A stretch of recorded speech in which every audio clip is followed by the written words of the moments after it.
ফিটনেসবিহীন গাড়ির বিরুদ্ধে অভিযান নিয়ে মুখোমুখি অবস্থানে বিআরটিএ ও মালিকপক্ষ। ১৫ দিনের মধ্যে অভিযানের নামে হয়রানি বন্ধ না হলে ধর্মঘটে যাওয়ার হুমকি দিয়েছে মালিকপক্ষ।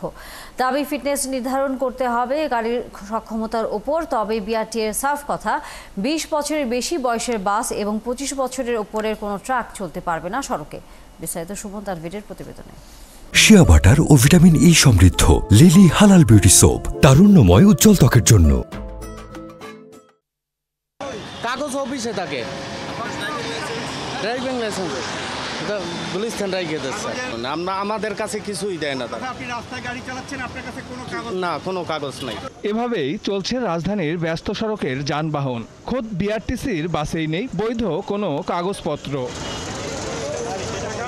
ফিটনেসবিহীন গাড়ির বিরুদ্ধে দেশব্যাপী চলা অভিযানের প্রথম দিনের চিত্র এটি।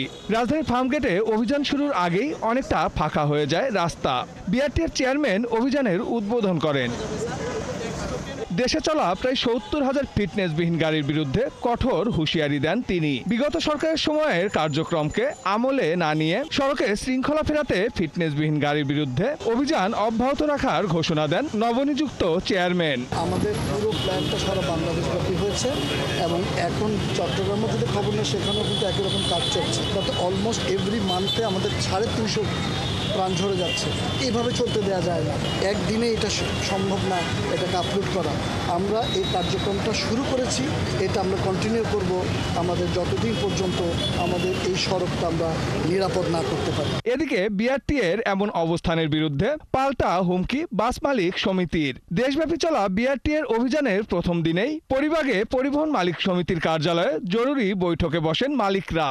১৫ দিনের মধ্যে অভিযানের নামে হয়রানি বন্ধ না হলে ধর্মঘটে যাওয়ার কথা জানান তারা। দূষণের মূল কারণ হলো ফুয়েল, ১ নম্বর। ২ নম্বর হলো লুব্রিকেন্টস, যেটা ব্যবহার করে। ৩ নম্বর হলো যেই পাম্পের মাধ্যমে ইঞ্জিনটা, যে পাম্পের মাধ্যমে গাড়িটা চলাচল করে, সেটা যদি রিপেয়ার না হয়।